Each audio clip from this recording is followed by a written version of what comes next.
How to turn off notification on Battle.net. Are you guys facing issue to turn off your notification in Battle.net app? If that's so, then this video might help you out.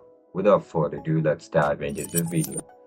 To turn off notification on Battle.net, first of all, open the app on your mobile device.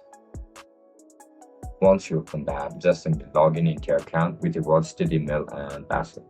As soon as you get logged in, look at the top left corner of your screen where you can see your profile icon. Tap on your profile icon. After you click on it, you can see multiple options in this section.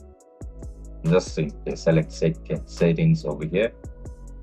After you click on settings, you can see options for notification settings. Just simply tap on notification settings. You can see multiple options over here. To simply turn off the notification, just simply toggle it.